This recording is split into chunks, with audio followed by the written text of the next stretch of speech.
témoignage que l'homme de Dieu vient de faire tout à l'heure m'a touché. Alléluia. Et que ce jeune homme courait. Je ne sais pas où il partait. Certainement qu'il avait un programme comme toi. Peut-être qu'il partait acheter quelque chose. Peut-être qu'il partait à un rendez-vous. Et Dieu n'a pas permis qu'il puisse arriver à sa destination. Mais toi et moi, ce matin, nous n'avons rien fait. Ce n'est pas parce que tu es belle. Ce n'est pas parce que tu es beau ce matin. Ce n'est même pas parce que tu pries beaucoup ce matin. Mais c'est par la grâce du Seigneur. Alléluia. Que Dieu vous bénisse. Ce matin, nous n'allons pas nous éloigner de la pensée. Et nous savons tous que dans la pensée que nous avons, c'est l'organisation de l'Église. L'Église est son organisation. Et nous avons écouté la parole de Dieu. Comment l'homme de Dieu, le pasteur Philippe, nous a ouvert la brèche. Et tous, nous avons suivi l'enseignement, la définition de l'Église. Ek, hors de, ecclésia, qui veut dire chapelle. Donc quand on joint les deux mots, en grec ecclésia, qui veut dire j'appelle hors d'eux. En d'autres termes, nous sommes une assemblée appelée hors d'eux. Et il expliquait que l'assemblée ne veut pas seulement dire l'assemblée de Dieu. Il y a beaucoup d'assemblées. C'est-à-dire que même l'armée pouvait se réunir, se regrouper quelque part. Cela aussi pouvait être appelé assemblée, ecclésie. Mais la différence, c'est que nous sommes appelés hors de ce monde. Nous sommes appelés en dehors de ce qui se passe dans ce système mondial. Voilà pourquoi la Bible dit que nous sommes dans ce monde, mais nous ne faisons pas partie du monde. Alléluia. Parce que nous sommes appelés hors d'eux. Alléluia. Et nous avons des thèmes que nous avons écoutés depuis le passage de l'homme de Dieu. Nous avons parlé de la sanctification. Nous avons parlé des vêtements. Nous avons parlé de pas mal de choses. Et s'il faut les répéter, ça va prendre beaucoup de temps. Alléluia. Et aujourd'hui, je ne voulais pas m'éloigner de la pensée de l'homme de Dieu sur le revêtement, les habits. Alléluia. L'homme de Dieu, le dimanche passé, a touché un point qui m'a révolutionné. Et c'est à base de ce point-là que Dieu m'a mis à cœur de dire ce que j'ai appris ce matin. C'est là qu'il va donner les orientations. Alléluia. Donc nous sommes sur les vêtements. Et notre thème de ce matin est intitulé le revêtement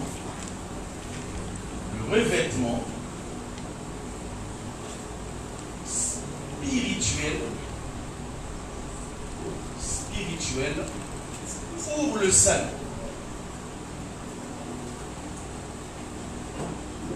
Pour le salut. Amen. Amen. Le revêtement spirituel pour le salut. Et nous avons notre texte de base. Nous allons reprendre le même texte qu'on avait déjà lu. Nous avions lu Genèse chapitre 3, verset 1 au verset 11.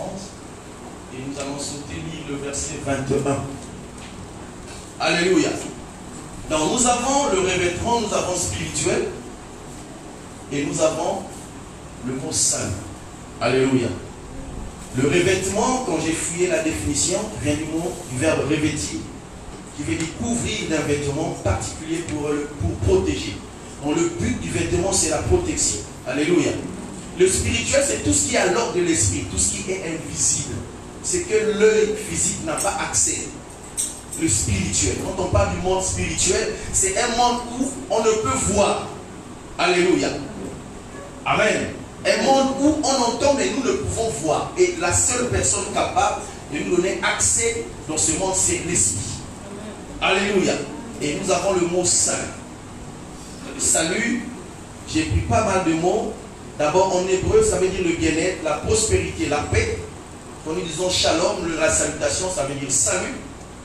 Et même dans comment on appelle la Bible juive, ça dit que ce que ça s'appelle le Tanakh.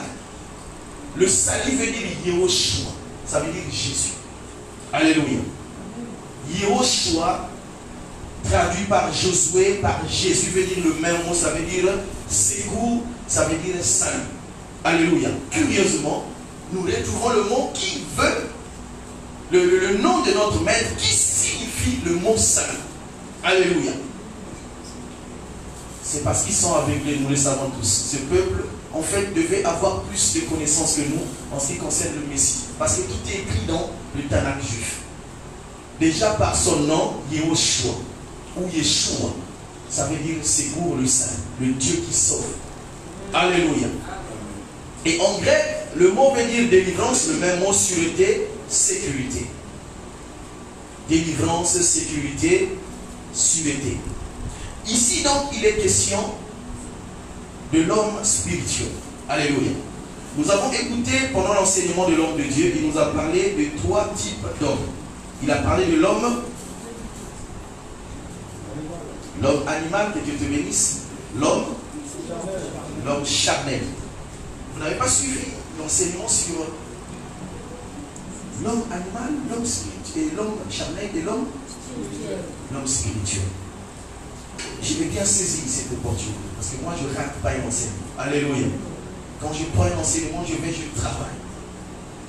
Et si demain, il revient sur le même enseignement, peut-être que je serai en avance parce que je vais encore avoir des versets. Et ça va m'aider pour ma croissance. Donc nous avons compris qu'il y a 3 types de personnes. Il y a l'homme animal, celui qui ne connaît pas Dieu, ou celui encore qui a reçu, qui a entendu parler de Dieu, mais qui n'a pas accepté Dieu. C'est-à-dire que dans sa vie, c'est lui-même. Il n'y a pas quelqu'un d'autre. Il n'y a pas un appui, sinon que sa vie est basée sur les hommes, sa femme, ses enfants, son argent, ses biens. Mais l'homme charnel, c'est celui-là qui a reçu Jésus, mais jusqu'alors ne se laisse pas guider par Dieu. Il a le Saint-Esprit en lui, mais quand il a une situation, il se permet de résoudre ses problèmes lui seul. Il ne laisse pas la place au Saint-Esprit de travailler à sa place. Alléluia. Or, le but du Saint-Esprit dans notre vie, c'est nous aider à faire ce que nous sommes dans les capacités de faire. Parce que l'homme est limité. Alléluia. L'homme charnel, il a le Saint-Esprit, mais il n'arrive pas à donner cette place au Saint-Esprit de faire son travail. Et nous avons enfin l'homme spirituel. L'homme spirituel, c'est lui qui a reçu Jésus, mais qui se laisse guider par le Saint-Esprit. Parce qu'il sait qu'il ne peut rien. Il y a des problèmes qu'il peut. Il y a des problèmes qu'il ne peut pas. Alléluia. Par exemple, quand nous partons dans un magasin pour faire un choix, nous n'avons pas besoin de prier. Alléluia. Nous n'avons pas besoin de faire une prière un jeûne, parce que nous savons nos pointures, nous savons nos tailles. Alléluia. Mais quand nous arrivons dans des choses qui sont compliquées, ça demande l'intervention de l'esprit. Quand nous arrivons dans un domaine où un médecin qui a fait ses études et qui te dit, par rapport à sa qualification, que cette maladie, tu n'as que 20 jours pour vivre. Après les 20 jours, tu vas mourir. Alléluia. Et là, ça dépasse même l'entendement d'un médecin. Et là, c'est là que nous avons besoin de cet esprit. Parce qu'il y a quelqu'un qui connaît. Alléluia. Il y a quelqu'un qui connaît, qui peut déterminer le nombre de jours que nous pouvons vivre sur la terre. Nous avons donc la lecture sur notre texte de base, Genèse 3, du premier verset au verset 11 et du verset 21. Que Dieu te bénisse. Genèse chapitre 3, verset 1 à 11 et verset 21. Le serpent était le plus rusé de tous les animaux des champs que l'Éternel Dieu avait fait. Il dit à la femme, Dieu a-t-il réellement dit, vous ne mangerez pas de tous les arbres du jardin? La femme répondit au serpent, nous mangeons du fruit des arbres du jardin. Mais quant au fruit de l'arbre qui est au milieu du jardin, Dieu a dit, vous n'en mangerez point et vous n'y toucherez point, de peur que vous ne mouriez. Alors le serpent dit à la femme, vous ne mourrez point. Mais Dieu sait que les jours où vous en mangerez, vos yeux s'ouvriront et que vous serez comme Dieu, connaissant le bien et le mal. La femme vit que l'arbre était bon à manger et agréable à la vue, et qu'il était précieux pour ouvrir l'intelligence. Elle prit de son fruit et en mangeant. Elle en donna aussi à son mari qui était auprès d'elle, et il en mangea. Les yeux de l'un et de l'autre s'ouvrirent. Ils connurent qu'ils étaient nus et ayant cousu de feuilles de figuier, ils s'en firent des ceintures. Alors ils entendirent la voix de l'Éternel Dieu qui parcourait le jardin vers le soir, et l'homme, sa femme, se cachèrent loin de la face de l'Éternel Dieu, au milieu des arbres du jardin. Mais l'Éternel Dieu appela l'homme et lui dit, « Où es-tu » Il répondit, « J'ai entendu ta voix dans le jardin, et j'ai eu peur, parce que je suis nu, et je me suis caché. » Et l'Éternel Dieu dit, « Qui t'a appris que tu es nu? Qui t'a appris que tu es nu? Est-ce que tu as mangé de l'arbre dont je t'avais défendu de manger? » Est-ce que tu as mangé de l'arbre dont je t'avais défendu de manger? Le verset 21.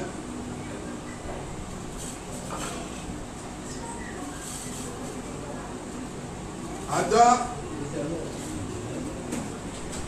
l'Éternel Dieu fit à Adam et à sa femme des habits de peau et il les en revêtit. Alléluia. L'Éternel Dieu fit à Adam et à sa femme des habits de peau et il les en revêtit. Parole du Seigneur. Alléluia. Amen. Et quand j'ai lu ce texte-là, quelque chose a frappé mon cœur. Alléluia. Amen. Et quand j'ai senti cette chose, je suis allé, j'ai posé pas mal de questions à Dieu. Et Dieu m'a révélé deux choses. Alléluia. Dans ce texte, ce qui a beaucoup plus attiré mon attention, c'est le choix. La Bible dit qu'après le péché, Adam a fait un choix. Alléluia.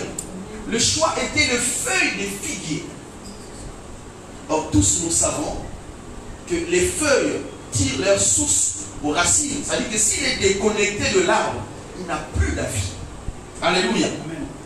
Il va faire quoi? Il va sécher. Donc, les feuilles de figuier n'étaient pas la solution idéale. Adam et Ève. Alléluia. Quand tu mets une feuille verte, au bout de quelques heures, la feuille fait quoi? Elle va sécher.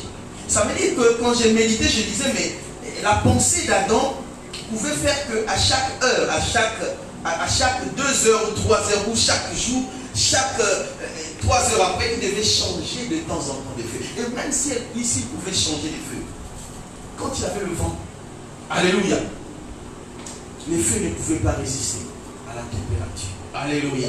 Donc le choix d'Adam n'était pas idéal à la pensée de Dieu. Mais quand nous regardons plus loin, la Bible dit que quand Dieu arrive dans le jardin, il pose la question, il y avait un endroit certainement qu'il se rencontrait avec Adam. Et il vient au rendez-vous, Adam n'est pas présent. Alléluia. Alors il cherche dans le jardin. Dieu commence à chercher. Il dit, bien aimé, il y a un endroit pour toi où Dieu te localise. Forcément. Alléluia. Adam, la Bible dit qu'il n'était pas hors du jardin, il était toujours dans le jardin. Mais Dieu ne le voyait pas, là où il était caché. Alléluia. Il fallait le chercher. Parce qu'il y avait un endroit, un local où Dieu s'est changé avec Adam. Alléluia. Il arrive, il commence à crier, mais Adam, où es-tu? Adam répond, et nous le savons par la réponse d'Adam. Adam dit, voilà, j'ai péché, j'ai mangé de l'arbre de la connaissance du bien et du mal, et je me suis rendu compte qu'il y a quelque chose qui s'est passé. Parce que vous sentez quand vous péchez, vous-même vous êtes conscient que vous péchez, et que vous avez péché. Votre attitude change. Je parle de quelqu'un qui est habité par le Saint-Esprit, parce que Adam, il avait le neshama, il avait l'Esprit de Dieu. Il dit que quand il a créé Adam, il a soufflé dans ses narines et Adam est devenu un être vivant. Alléluia. Je crois que c'est en grec où c'est traduit par pneuma. C'est-à-dire que le Saint-Esprit de Dieu et l'Esprit de l'homme a la même signification. Mais en hébreu, il y a le neshama qui est l'Esprit de Dieu, le souffle de vie. Et le roi qui est le Saint-Esprit, à la différence du grec. Alléluia. Donc, tout être vivant a l'Esprit, le souffle de vie. Mais tout être vivant n'a pas le Saint-Esprit. Alléluia. Donc Dieu a soufflé dans ses narines. Il avait la faculté. C'est pourquoi vous voyez même un voleur, et c'est lui qui veut faire du mal. Il n'a pas Dieu, mais il sait qu'il est en train de faire le mal. C'est sa conscience, c'est l'esprit, le souffle de vie en lui. Alléluia. Donc cet homme se rend compte qu'il a péché et il est conscient que quelque chose a changé dans sa vie. Il s'est passé quelque chose. Et il se cache. Et Dieu arrive, il propose la peau d'un animal. Alléluia. Amen. La solution idéale pour l'homme, c'était la peau d'un animal. Dieu nous cache le nom de l'animal, il nous cache la période où il a tué cet animal parce que quand nous voyons la peau, et automatiquement nous pensons à la mort, n'est-ce pas? On ne peut pas avoir la peau d'un animal sans pourtant tuer cet animal. C'est impossible. Alléluia.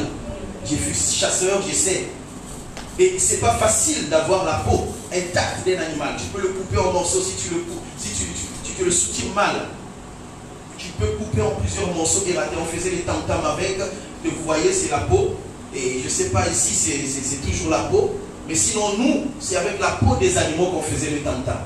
Et quand tu le fais de temps en temps, il faut chauffer pour que ça soit tendu. Alléluia. Et Dieu trouve une solution. En réalité, Adam, la bêtise qu'il a commise dans le jardin, il savait bien que son créateur c'était Dieu. Et vous savez que Dieu, il est compliqué. Alléluia.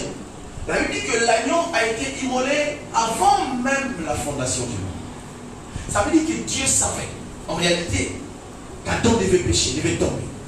Tout cela était prévu par Dieu. Je n'encourage pas ceux qui pêchent volontairement. Alléluia. Je suis en train de parler du plan de Dieu. Parce qu'il y en a d'autres péchés que nous pouvons voir qualifier péché. Devant Dieu, ce n'est pas un péché, c'est sa volonté. Alléluia. Dieu avait prévu la chute de l'homme lui-même. Ça veut dire qu'Adam, dans ce contexte-là, ne savait pas ce qui allait arriver. C'était au-delà de ses forces. Dieu savait, parce que s'il avait déjà préparé un animal, ça veut dire qu'il savait que l'homme allait tomber. Alléluia. C'était pour sa gloire. C'était pour qu'il manifeste quelque chose que nous allons voir dans la suite. Alléluia. Et Dieu propose la peau d'un animal idéal pour la vie de cet homme qui a péché. Et cette peau-là, nous pouvons l'appeler Jésus. Les habits physiques, nous le connaissons parce que nous avons écouté l'homme de Dieu nous étaler. Mais le problème ici, parce que tel que j'ai compris le message, Dieu ne parle pas vraiment des habits physiques. Mais Dieu veut que nous puissions d'abord comprendre les habits spirituels. Parce que dans l'enseignement de l'homme de Dieu, si vous avez bien suivi, c'est l'être spirituel qui commande l'être physique. Alléluia.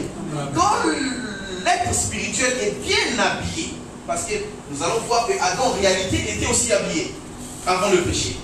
Mais c'est seulement la différence des habits de feuilles et des habits de peau.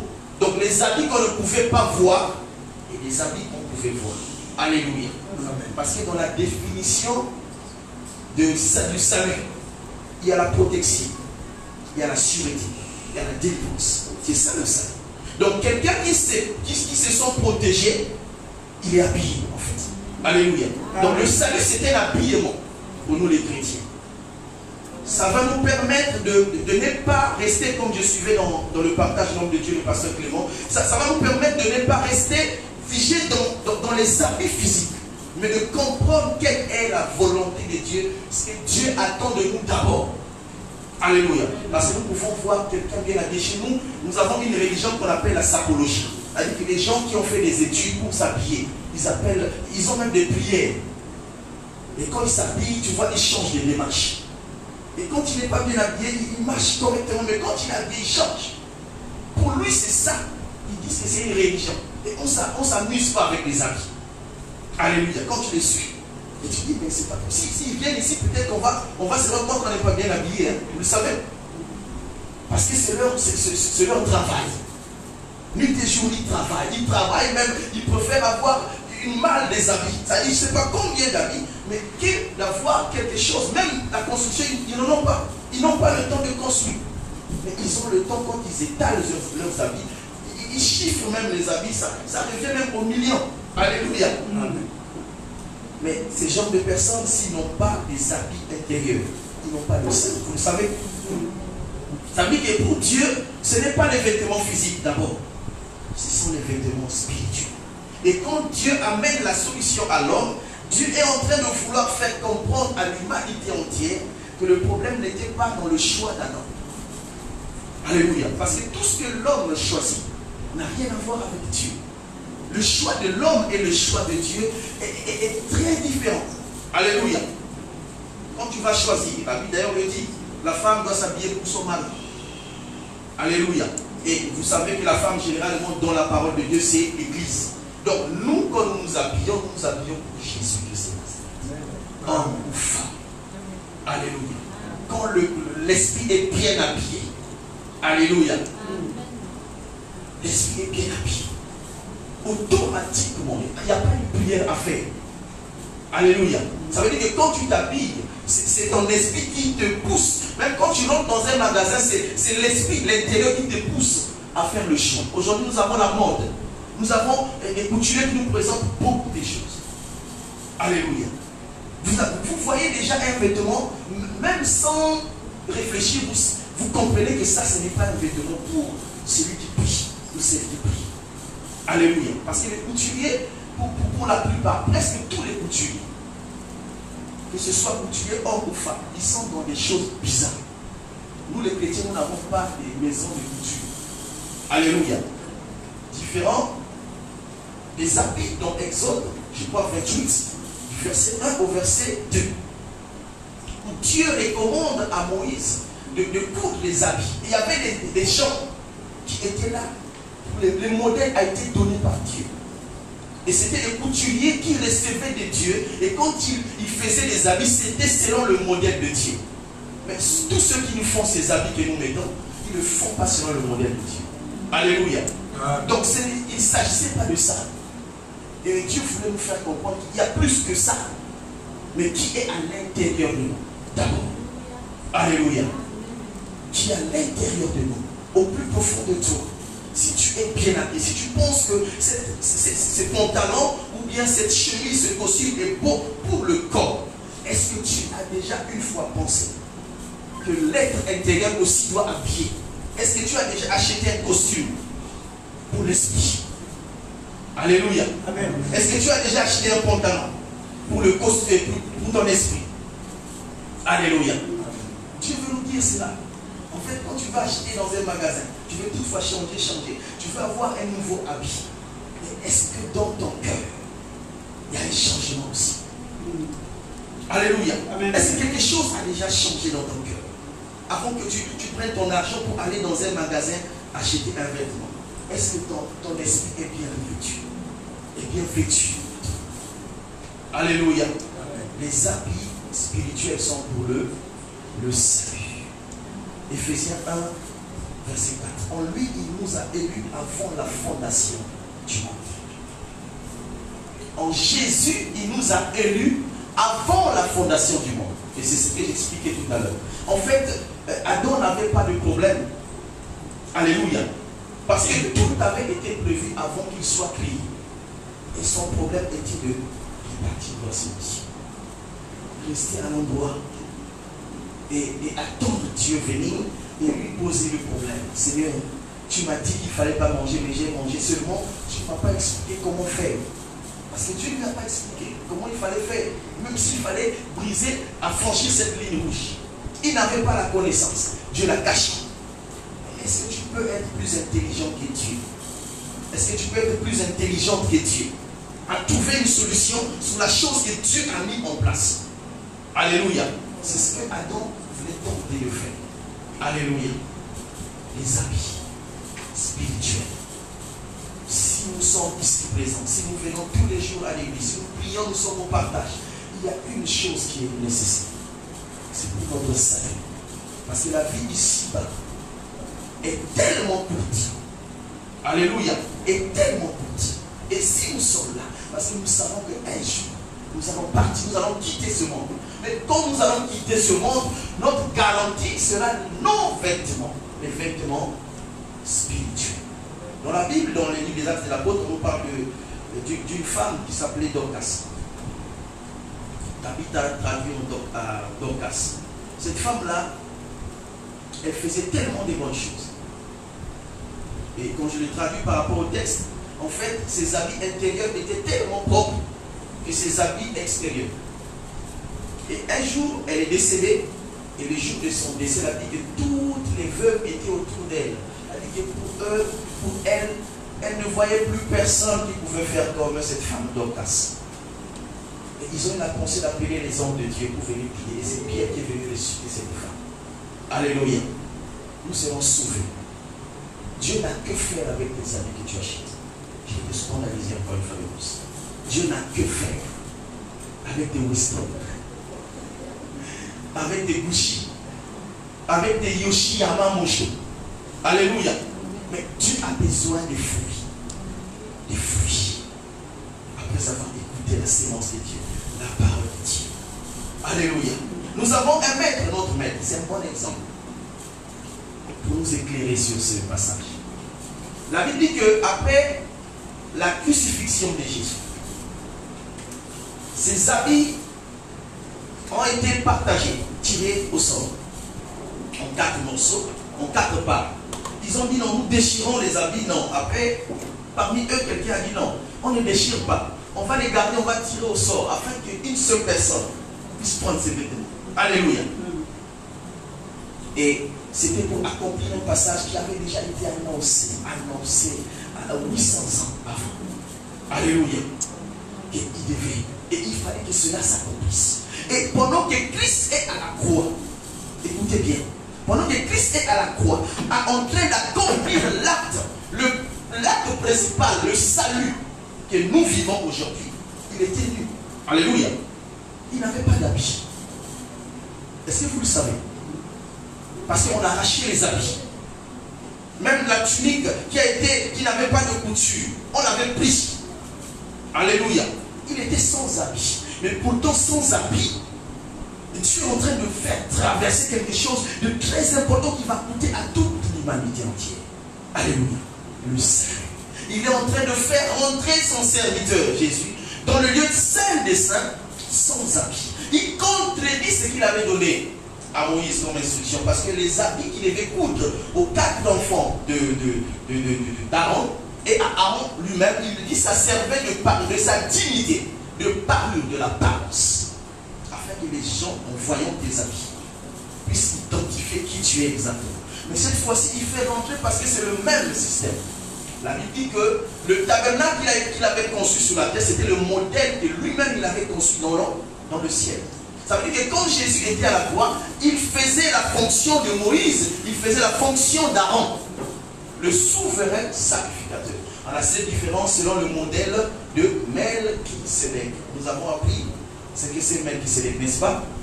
Donc lui, ce n'était plus selon l'ordre d'Aaron, mais c'était selon l'ordre de Melchisédek. Mais à la croix, il est dans le lieu saint de saint, mais tout nu. Et cela nous interpelle pour comprendre qu'il ne s'agissait pas ici de vêtements physiques. Il s'agissait d'abord de vêtements spirituels. Alléluia. On dit qu'un certain Simon qui travaillait avec le gouvernement a sollicité afin qu'on puisse prendre le corps de Jésus. Et quand on enterre, nous voyons une linge. Mais quand Jésus est ressuscité le 3e jour, la Bible dit que même cette linge-là était restée dans la tombe. Alléluia. Mais le mystère, c'est quoi? C'est que Jésus ressuscité, la Bible ne dit pas qu'il était nu, n'est-ce pas, homme de Dieu? Il n'avait pas d'habit. On l'enterrait sans habit.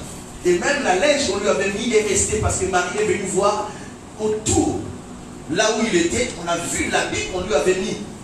L'habit était là, mais Christ n'était pas là, mais curieusement. Alléluia. Il dit, je suis revêtu de Jésus. Mon habit c'est Jésus-Christ de Nazareth. Mon habit c'est Jésus. Alléluia. La Bible ne dit pas qu'il était nu après sa résurrection parce qu'il s'est rencontré avec les disciples à plusieurs reprises. Alléluia. Il a discuté avec eux. Mais la Bible ne nous dit pas que Christ était tout nu. Alléluia. Et c'est là que j'ai eu la pensée, selon les écrits, que en réalité, Adam même dans le jardin avant le péché avait des habits. Alléluia. À la différence des habits que lui, il avait choisi. Est-ce que vous comprenez? Alléluia. Et c'était quoi alors les habits?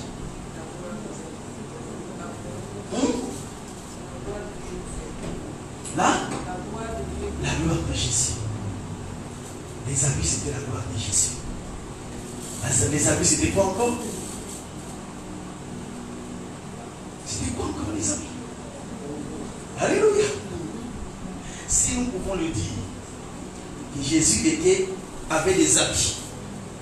Parce que si il venait rencontrer les disciples sans habits, ça devait être un scandale. Et la Bible devait nous étaler ces choses. Alléluia. La Bible, c'était Jésus avait des habits. Et c'était quel habit? Alléluia. Quand nous accomplissons des bonnes œuvres devant l'Éternel, c'est Dieu lui-même qui nous met des habits qu'il faut. Alléluia. Nos habits spirituels, c'est Dieu lui-même qui nous donne de ces habits. Alléluia. C'est Dieu lui-même. Jésus était habillé. Il dit, ne me touchez pas parce qu'il faut que j'aille vers mon Père. Je ne suis pas encore parti. Alléluia. Nous sommes couronnés.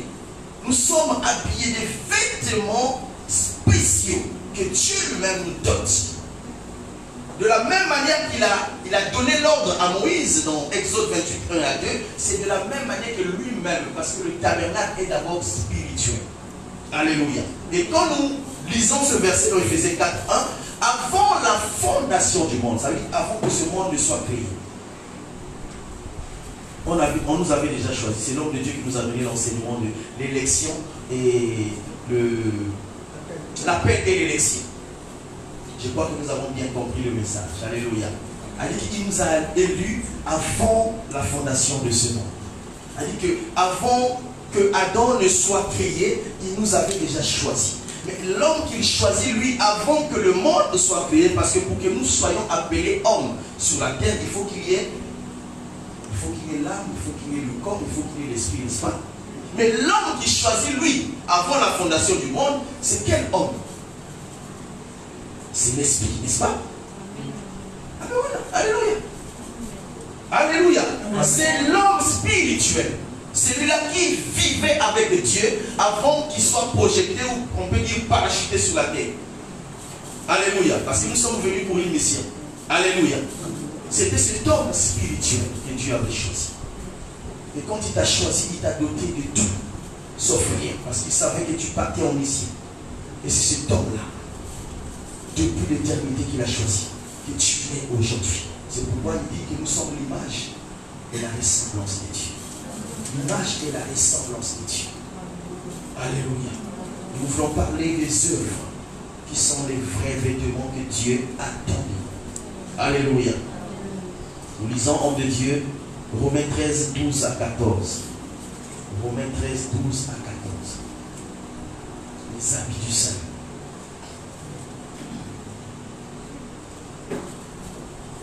La nuit est avancée, les jours approchent. Dépouillons-nous donc des œuvres de ténèbres et revêtons les armes de la lumière.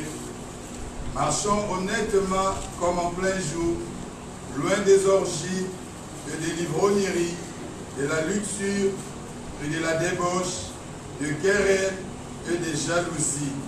Mais revêtez-vous du Seigneur Jésus-Christ et n'ayez pas soin de la chair pour en satisfaire les convoitises. Est-ce que vous répétez tout doucement? On va aller ensemble. La nuit est avancée. La nuit est avancée. Les jours approchent. Le jour approche. Dépouillons-nous donc des œuvres de ténèbres. Dépouillons-nous donc des œuvres des ténèbres. Et revêtons les armes de la lumière. Revêtons les armes de la lumière. Marchons honnêtement. Marchons honnêtement. Comme en plein jour. Comme en plein jour. Loin des orgies. Loin des orgies. Et des livrogneries. Et des livrogneries. De la luxure et de la débauche. Et de la débauche. De querelles et de jalousies. Des querelles et des jalousies.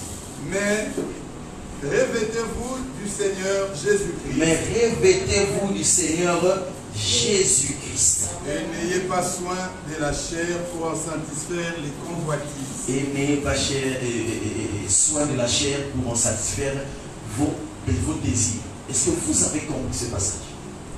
Alléluia. Amen. N'ayez pas soin, parce que quand nous nous habillons, le but c'est quoi quand tu achètes un habit? Parce que de ceux que je vous ai donné l'exemple, eux, l'habillement c'est une religion. Ils s'habillent pour se faire voir, pour qu'on les voie.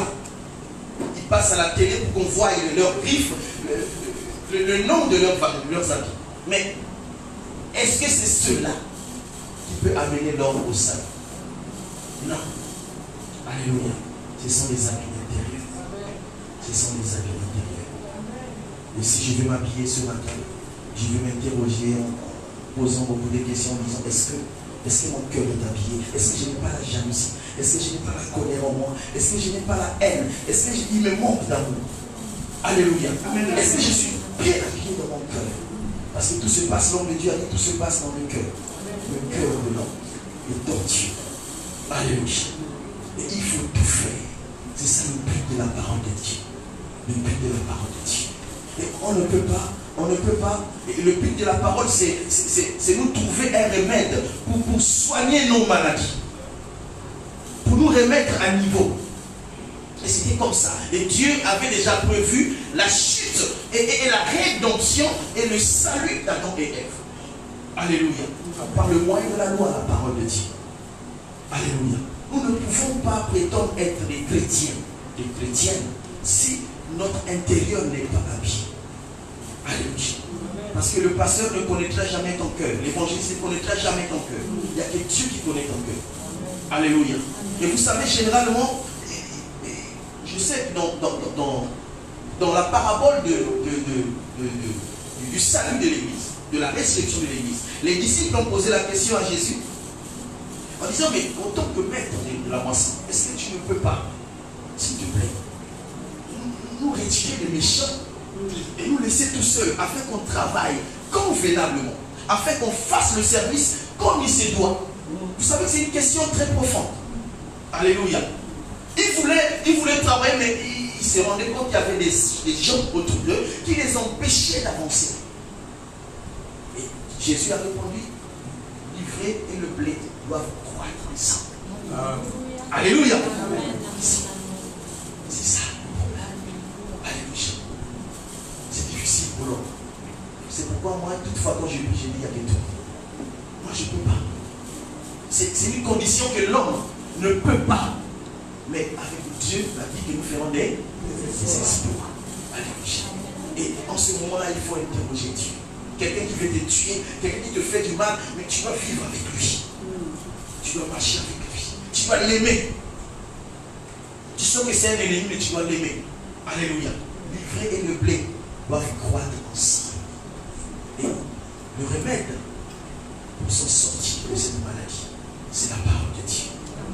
C'est la parole de Dieu. Alléluia. Il n'y a pas autre chose. C'est la parole de Dieu. Alléluia. Est-ce qu'ici dans la salle, il y a quelqu'un qui aime la parole de Dieu? Aimer la parole de Dieu, ce n'est pas seulement l'écouter le dimanche. Ce n'est pas seulement venir, moi je l'ai dit pendant qu'on partageait avec les hommes de Dieu, mais pourquoi à l'église on partage la Bible tous les jours? Les mêmes personnes qui viennent depuis des années, quand ils viennent, ils prennent la Bible à l'église. Est-ce que c'est convenable ça? Est-ce que nous ne pouvons pas apporter nos Bibles de chez nous? Pour moi, je me dis que nous n'avons pas de... Après, bon, on a les téléphones. Mais est-ce que le téléphone, c'est la Bible? J'ai essayé de faire comme les autres. Je n'ai pas pu. Jusqu'aujourd'hui, je n'arrive pas. Parce que tu peux être concentré en lisant un verset. Tu peux en même temps recevoir un message. Et surtout quand tu as quelque chose que tu attends, tu essaieras d'abord, tu vas lire le message. Mais parfois, pendant cette seconde-là, Dieu voulait te communiquer quelque chose, mais tu l'as perdu. Alléluia. Le téléphone n'est pas la Bible. La Bible, c'est le livre sacré. Il n'y a que la parole de Dieu. Il n'y a pas Facebook, il n'y a pas WhatsApp, il n'y a pas YouTube, il n'y a rien du tout, sinon que la parole de Dieu. Alléluia. Et quand nous lisons, et souvent, je bloque mon téléphone quand je médite. Et je prie à Dieu. Si c'est quelque chose qui pouvait me rapporter beaucoup d'argent, ne permets pas que cela se passe pendant que je vais méditer. Parce que c'est la parole. Oui, parce que nous sommes dans un système où il faut avoir de l'argent. Si tu n'as pas l'argent, tu ne peux pas. Il faut avoir de l'argent. Et moi, je prie beaucoup que nous soyons parmi les riches. les riches qui ont des cœurs déjà vêtus de la parole de Dieu. Parce que celui qui a beaucoup d'argent, qui a déjà Jésus, il ne comprend pas se perdre. Parce que Jésus, de temps en temps, va lui rappeler sa mission. Mais si tu n'as pas Christ, tu n'as pas le revêtement de Christ en toi, et Dieu te donne l'argent. C'est de tel frère à l'église, tu le voyais aujourd'hui, il était là toutefois, à suivre quand il a l'argent. Il fuit l'église, quand il a ses papiers, il fuit l'église. Ça veut dire qu'il venait pour ses papiers, il venait pour l'argent. Il n'avait pas de maison, il est venu, parfois il a sollicité, trouvez-moi la maison, mais quand il a ses conditions, il n'est plus frère. Et tu le vois dans les bars, dans les boîtes de nuit. Le frère Yakuza, il sort son frère payant. Alléluia. Il dit, mais c'est ce frère-là qui venait pleurer à l'église, qui n'avait pas ses papiers, qui n'avait pas ses conditions, qui n'avait pas de maison, mais maintenant, il a tout oublié. Alléluia. Les véritables habits, c'est Christ en nous. C'est d'abord Jésus. Que nous sommes revêtus de Jésus. Merci. Et là, je parlais de remède. On me dit, on peut lire Apocalypse 13. Et Apocalypse 7, verset 13 au verset 17. Pour ne pas dire que c'est la parole du frère Alain. 7 du 13, verset 13 au verset 17.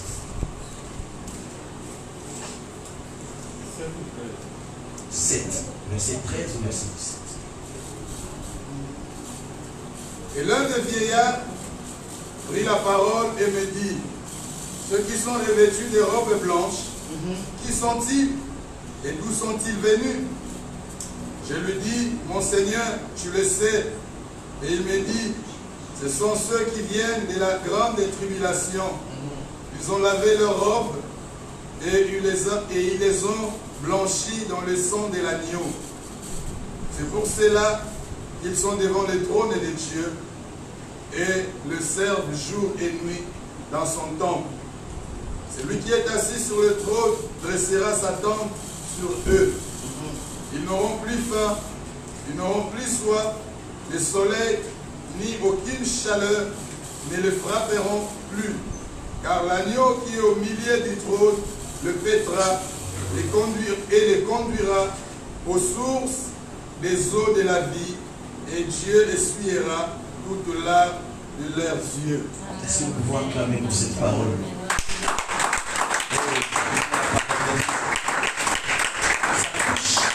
Ça affranchit et ça nous rend libres.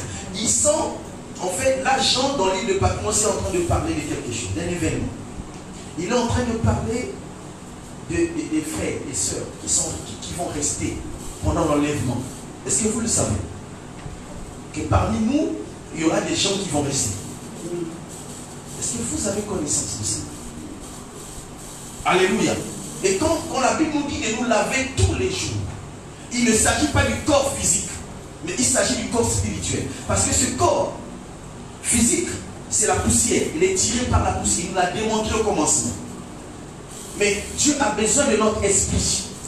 Et quand il nous demande de nous laver tous les jours, c'est de purifier, sanctifier notre esprit, afin que le jour que nous ne connaissons pas, quand cela arrivera, que l'homme puisse hériter le royaume, qu'il puisse participer à l'enlèvement.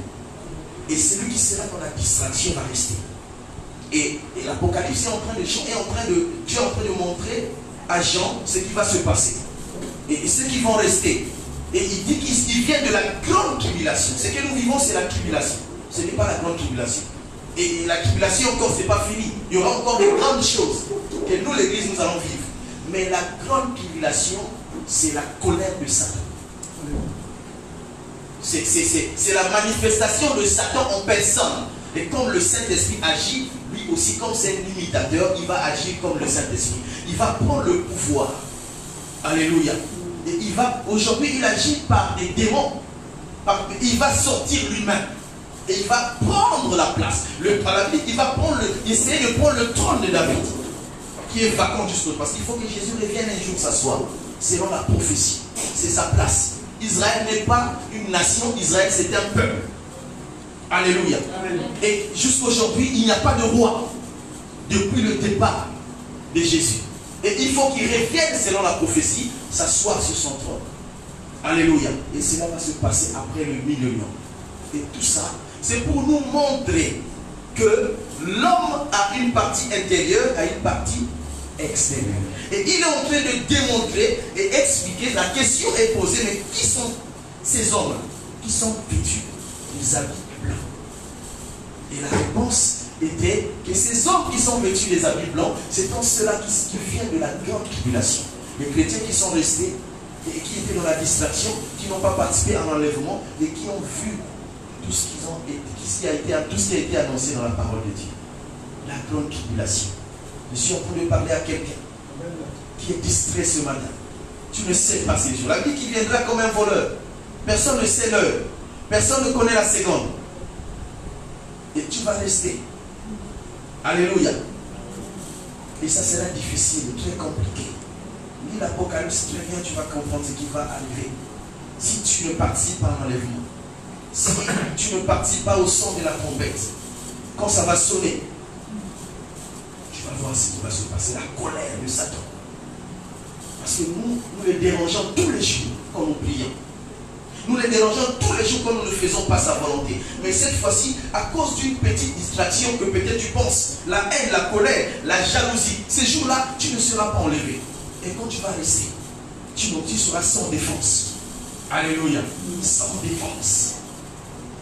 Ah, Dieu est merveilleux. Dis Dieu est merveilleux. Parce que même sans défense, il y a la défense. Alléluia. Amen. Ces hommes qui vont rester, il n'y aura plus le Saint-Esprit sur la terre. Et ils vont résister, ils vont refuser de prendre la marque de la bête. Ils vont refuser. Et ils seront exécutés. Parce que cette période-là sera pour acheter, pour vivre, pour se soigner. Il faut prendre la marque de la bête. Alléluia. Amen, amen. Et celui qui ne va pas prendre cette marque-là sera exécuté. Et ces hommes-là et ces femmes vont comprendre, ils vont se souvenir un peu. Parce que j'ai dit au début, le Neshama, c'est le souffle de Dieu dans l'homme. Ce n'est pas le Saint-Esprit. Et par le Neshama, nous pouvons avoir une petite notion, déjà, la conscience. Ils vont certainement se rappeler de l'enseignement du pasteur un jour. Ils vont se rappeler de l'enseignement de l'évangéliste. Ils vont dire, waouh, nous sommes mal barrés. Il n'y a pas de défense. Le Saint-Esprit n'est pas là.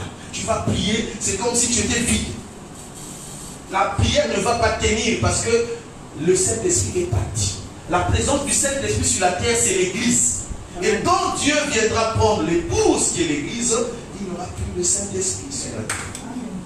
Alléluia. Plus de Saint-Esprit. Et c'est pourquoi je prie beaucoup. Je m'arrange à faire la paix d'abord avec moi-même. Et à faire la paix avec mes frères et sœurs. Elle dit que quand cela est possible, aussi longtemps que cela soit possible, il faut que tu le fasses. Si cela dépend de toi, fais la paix avec ton frère et ta soeur. Fais la paix avec toi-même. Parce que si tu n'as pas, c'est ça les vêtements. Si tu n'as pas bien vêtu ton cœur, tu ne peux pas. La protection, le salut, c'est la paix aussi. Alléluia. Si tu n'as pas la paix avec ton cœur, d'abord, avec toi-même, est-ce que tu auras la capacité de me communiquer moi la paix? Non. Si tu n'as pas la joie, tu ne pourras pas. Tu ne pourras pas. Tu vas essayer, tu vas forcer, tu vas voir des gens à l'église, ils sourient, elles sourient bien, mais dans leur cœur, il y a plein de choses méchantes. Le fais semblant, tu forces, parce qu'avec toi-même, tu n'as pas la paix, tu n'arrives pas à te régler. Alléluia. Il faut que nous soyons en règle, par le moyen de l'esprit, Et ces hommes-là, ils sont sortis de la grande tribulation, ils ont été exécutés. Et Dieu nous mentionne les œuvres, les habits qu'ils avaient mis en fait en réalité quand tu vois même après leur mort et après qu'ils aient monté vers le Seigneur, où est-ce qu'ils avaient mis le temps de trouver les habits, on peut dire? Ils n'avaient pas le temps. Alléluia. En réalité, les habits c'est Dieu. Amen. Alléluia. Et quand vous révélez dans Exode 28, verset 1 à 2, vous comprenez que le fin lin a une signification. Et j'en peux lire encore toujours Apocalypse 19, 7 à 8. Pour élargir cette compréhension. Les habits, c'est les œuvres des saints. Alléluia. Les vêtements, c'est les œuvres des saints.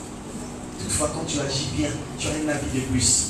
Toutefois, quand tu appelles, tu fais appel à l'existence d'un élément de Dieu en toi. Tu habilles ton esprit. Alléluia. Nom de Dieu, on peut faire la lecture. Apocalypse 19, le verset 7. Ah oui. Réjouissons-nous, soyons dans l'allégresse et donnons-lui gloire. Car les noces de l'agneau sont venues, son épouse se préparait. Et il lui a été donné de se revêtir d'un fin lin éclatant, pur. Car le fin lin, ce sont les œuvres justes de saints. Alléluia. Le fin lin, ce sont les œuvres justes des saints. Les saints, c'est ceux qui ont reçu Jésus comme Seigneur et Sauveur. Alléluia. Parce qu'aucune personne sur la terre ne peut être saint selon la loi de Dieu. Mais nous sommes devenus saints parce que nous avons accepté le Saint des Saints, qui est Jésus-Christ de Nazareth. Donc les fins lins, ce sont des habits que Dieu lui-même il met sur le corps d'une personne, et ce corps-là est spirituel. Alléluia. Et c'est les mêmes habits qu'il recommande à Moïse de donner à Moïse, et plutôt à Aaron et ses 4 enfants. Alléluia. Et par là, nous comprenons que nous avons les habits que Dieu a commandés dans la dimension spirituelle. Alléluia. Nous avons des habits. Est-ce que ce matin, tu peux t'en débarrasser? La Bible dit que dépouillez-vous de ce vieux homme. Vous savez, le vieux homme, c'est qui? Alléluia. Vous savez, le vieux homme, c'est qui? C'est qui le vieux homme? Alléluia. Pardon? Les mauvaises œuvres. C'est ça le vieux homme. Et je vais donner un exemple. Et pour bien clarifier cela. Vous savez, j'ai dit tout à l'heure que tout se passe dans le cœur de l'homme. C'est le cœur de l'homme. L'homme est composé, on dit que l'homme est tripartite, n'est-ce pas? L'homme est composé de 3 personnes. Il y a l'esprit, d'abord, il y a l'âme, il y a le corps. L'esprit, c'est Dieu. C'est une partie de Dieu en nous. C'est ce que j'ai dit, le Neshama. Et l'âme, en fait, c'est le siège des émotions et des sentiments. C'est le sang. Et vous savez que le sang tire sa source dans le cœur. C'est le cœur, le moteur de l'homme qui pousse. Et je crois que c'est l'homme de Dieu qui nous a expliqué comment ça passe. Et j'ai aimé l'enseignement, je crois, il y a 3 ans passés. Comment ça passe de la partie gauche, et ça passe par quoi déjà? Pour que ça soit purifié, et c'est compliqué. Dieu est merveilleux. Et donc nous avons le cœur. Et quand un enfant grandit dans un quartier chaud, en fait, cet enfant-là est l'image et la ressemblance de ce quartier. Alléluia. Amen. Quand un enfant grandit dans une maison de querelle, l'enfant est l'image et la ressemblance de cette maison de querelle. Quand un enfant grandit dans un quartier ou dans un environnement où il y a des bandits, cet enfant aura l'image du banditisme. Parce que l'homme est le résultat de ce qu'il voit et ce qu'il entend. Vous savez, l'homme est limité dans ce qu'il voit et dans ce qu'il entend. Au-delà de ce que tu n'as jamais entendu, de ce que tu n'as jamais vu, tu ne peux pas poser un acte. Alléluia. C'est pourquoi nous voyons un enfant, à force de voir, entendre, commence à parler. Un enfant qui commence à parler, c'est compliqué, n'est-ce pas?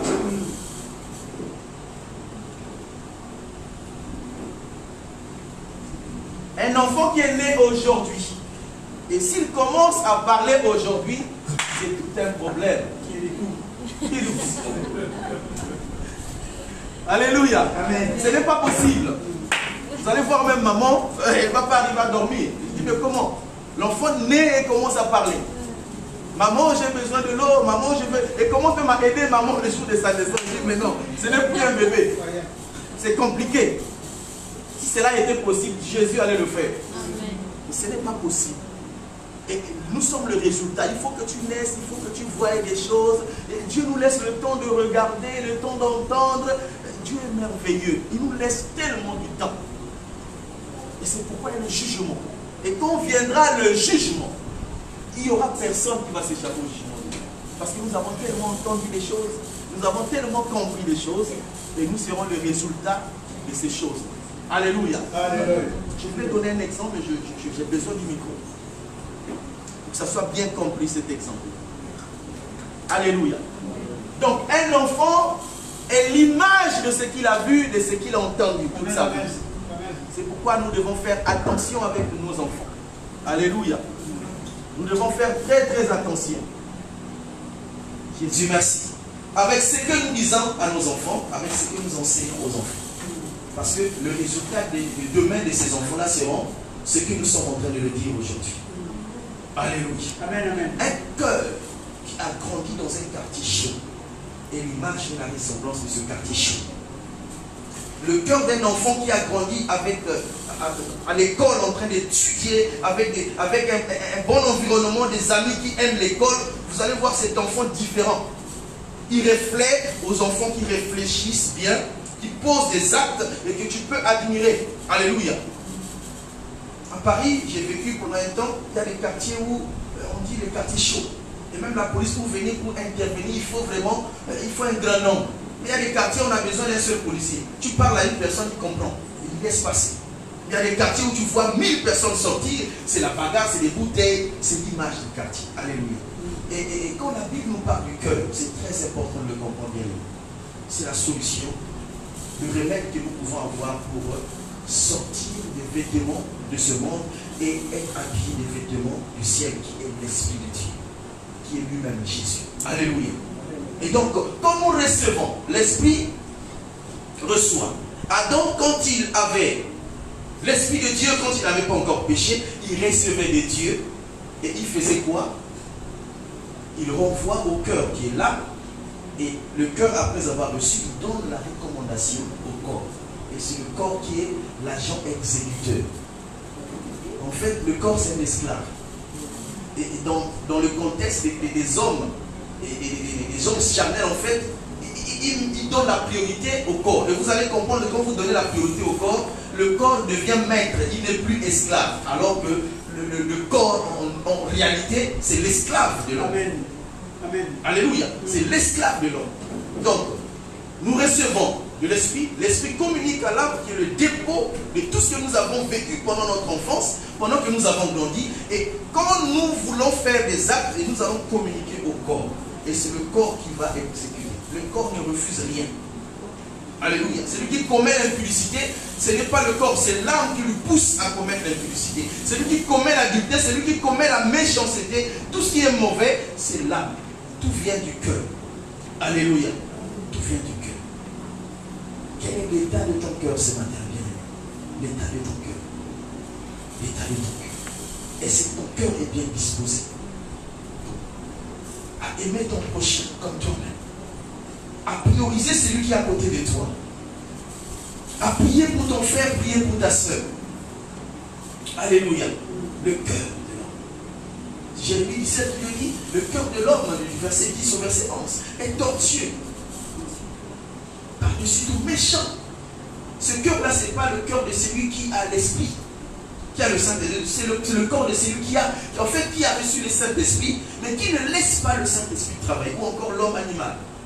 Alléluia. Amen, amen. Le cœur est méchant à écouter des choses. Vous savez, c'est difficile, c'est le travail de l'Église. C'est là où nous reconnaissons la puissance du Saint-Esprit.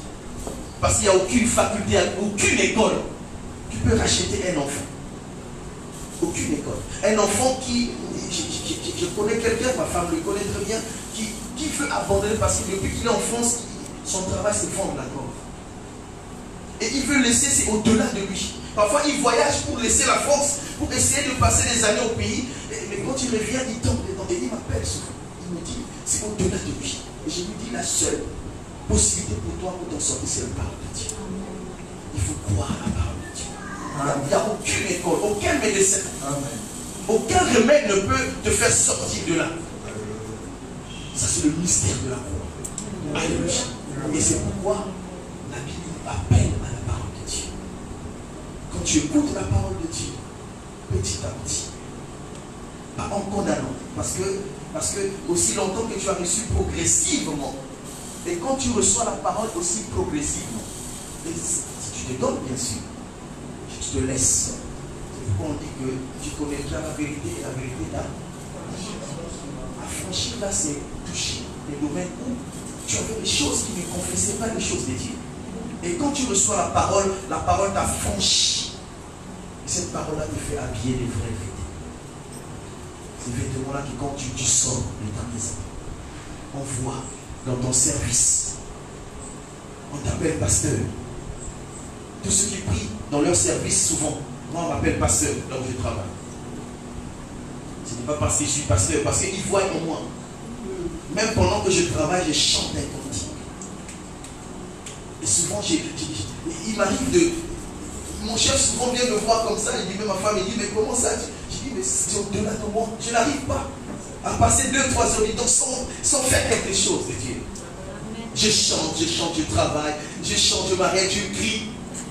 Et du coup, les noms arrivent, j'ai beaucoup de noms. Alléluia. Et il faut qu'on t'identifie par rapport à ton intérieur. Alléluia. Ton intérieur. On voit comme toi, c'est mon Christ. Paul a dit, soyez mes imitateurs comme moi je le suis en Jésus-Christ. Paul avait des caractères, mais qui ne pouvait pas glorifier Jésus. Mais quand il a reçu, avec le temps, il a compris. Et il demande aux hommes de l'imiter. Imitez-moi. Parce qu'il savait qu'il était réel. Alléluia. Nous pouvons imiter. Nous avons, quand on avait notre chef de chorale, qui disait souvent, si tu veux bien chanter, regarde un chanteur ou bien un musicien qui chante mieux. Et imite-le tous les jours. Imite-le, fais son travail, écoute son chant et examine souvent avec les timbres, avec la voix, tout ce qu'il a dit à faire. Tu verras que tu vas progresser dans le chant. Alléluia. Et souvent c'est ma femme qui le dit aussi. Alléluia. Ça veut dire que tu peux être le modèle de quelqu'un. Alléluia. Si vous entendez mon pasteur parler, vous allez automatiquement comprendre que c'est moi qui parle. Alléluia. Parce que j'ai pris de cet homme tellement de choses, j'ai grandi avec lui, et quand il parle, en fait, même les gestes, tu sauras que celui-là est l'enfant de X. Alléluia. Et tel père, tel fils. Nous devons communiquer de bonnes choses à nos enfants. Parce que demain, tu ne seras plus là. Alléluia. Amen. Prends le temps de donner les bons habits aux enfants. Les revêtir. Les habits qu'il faut. Les habits qu'il faut. Luc 6, verset 45. Alléluia. Le cœur d'un enfant. Le cœur d'un enfant. Alléluia. 45. L'homme bon tire des bonnes choses du bon trésor de son cœur. Et le méchant tire les mauvaises choses de son mauvais trésor, car c'est de l'abondance du cœur que la bouche parle. Amen. Car c'est de l'abondance du cœur que la bouche parle. Souvent nous prenons ces versets sans lire le verset précédent. Alléluia. Ça c'est la conclusion du verset. C'est pour dire que l'homme est le résultat de ce qu'il voit, de ce qu'il entend. L'homme est le résultat de l'environnement, de l'endroit où il a grandi, parce que vous allez le remarquer quand cet homme va parler. Ce qui va sortir de lui, ce sera que ce qui viendra de son cœur. Alléluia. C'est par l'abondance du cœur que la bouche parle. Tu ne diras pas ce que tu ne connais pas, à moins que tu dises n'importe quoi. C'est comme un fou. Un fou peut te raconter des histoires qui n'existent pas. Alléluia. Mais un homme, quand il parle, il a l'expérience de ce qu'il dit. Et l'expérience, vous allez voir quelqu'un qui a été dans une faculté, bac plus 10, plus 20, et quand il parle, c'est son niveau qu'il est en train de vous faire valoir. Alléluia. C'est pourquoi j'aime bien ce qu'il étudie. Il faut aller loin avec les études. Amen. Ça fait du bien. Alléluia. Amen. Vous allez voir quelqu'un, moi quand je me pose des questions, je dis les gens comme les Macron, dans la politique, il est converti en Jésus. Il fait un discours. Ça va être différent. Vous le savez? Alléluia. Parce que déjà, il a un niveau pour convaincre. Il arrive à convaincre les gens. Des millions de personnes sans le Saint-Esprit. Imaginez-vous un tel monsieur. Il a le Saint-Esprit aujourd'hui. Alléluia. C'est la différence entre Paul et Pierre. Alléluia. Il faut travailler. Il faut chercher un environnement qui te fait du bien dans la vie. Même ceux qui collaborent avec toi, même tes amis, tes collègues, doivent contribuer dans ta vie. Alléluia. Amen. Pour créer un environnement adéquat qui va plaire à Dieu. afin de maintenir. Parce que les habits, tu peux les avoir. Les habits, tu peux aussi les perdre. Alléluia. Tu peux les perdre. Quelqu'un à côté de toi peut te faire perdre tes habits. Alléluia. Il y a des gens, je les appelle souvent les colporteurs, les vendeurs en bilan, avec qui viennent de porte en porte. Tu dors, il te réveille même parce qu'il a une information, il faut qu'il te passe chez toi. Il vient, oui, il vient, il commence à vomir les choses. Des mensonges. La bouche qui parle beaucoup ne manque pas de péché. Il finit là, il change d'endroit, il va dans une autre maison, il frappe, il dit, est-ce que tu sais ce qui s'est passé avec lui? Est-ce que tu connais le frère, la soeur interne? Est-ce que tu as compris ce qui s'est passé? Mais je ne connais pas. En réalité, qu'est-ce qu'on devrait faire si nous avons des bons amis? Tu vas vers le frère, la soeur, tu le parles. Alléluia. Tu le parles. Tu communiques. Alléluia. Tu communiques la grâce. Est-ce qu'on peut prier? Alléluia. J'ai un homme de Dieu qui avait dit quelque chose et j'ai aimé la chose qui a été dite. Il a dit, l'homme est sauvé quand il a atteint de ce dont il a été fait, pour le pourquoi il a été fait. Je m'explique. Il a dit qu'un homme qui est sauvé, c'est un homme qui accomplit le but de son existence sur la terre. Et c'est en ce moment-là qu'on dit que l'homme est sauvé. Et j'ai aimé bien cette citation. Et à la fin, il dit, en réalité, le salut, c'est comprendre de quoi nous sommes faits. C'est ça le salut. Comprendre pourquoi nous avons été créés. Et c'était le problème d'Adam dans le jardin. Il avait perdu cette faculté. Et s'il avait compris, c'était simple. D'attendre et de dire à Dieu, oui, Seigneur, j'ai péché. Alléluia. C'était au-delà de moi, j'ai péché. Pardonne-moi et dis-moi ce que je dois faire maintenant. Est-ce que c'est difficile à un homme, à une femme d'aller voir son frère, sa soeur? Excuse-moi, je me suis mal conduit. J'ai mal fait. Je ne savais pas. J'ai tenu des propos qui t'ont peut-être blessé. Mais excuse-moi, que veux-tu que je fasse? Je demande pardon. Pardonne-moi. Alléluia. Amen. Et s'il y avait le pardon, on n'aurait pas l'agneau. Alléluia. Alléluia. Et c'est ça qui nous pousse à comprendre. Et je l'ai dit au début, qu'il y a des choses qui arrivent dans nos vies, en fait, qui est prévu par Dieu. Et que nous ne pouvons pas nous en passer. C'est Dieu qui avait prévu la chute. Et c'est Dieu qui avait prévu la solution. Alléluia. Amen, amen. Et si nous avons compris pourquoi nous existons, et nous allons comprendre que le salut est pour tout le monde. Alléluia. Est-ce que nous pouvons nous donner debout et prier? Nous allons demander à Dieu. Tu vas regarder ton cœur. Je dis, Seigneur, j'ai écouté, j'ai été vêtu des habits. Mais Seigneur, je veux encore. Au-delà de ce que tu m'as donné comme vêtements, je vais encore avoir des vêtements. Seigneur, éloigne-moi de ce vieil homme. Je veux m'éloigner de ces sales vêtements, Père éternel, pour que je sois sauvé, pour que je mérite le salut Jésus. Tu peux faire la prière au fond de toi, au plus profond de toi. Seigneur, aide-moi.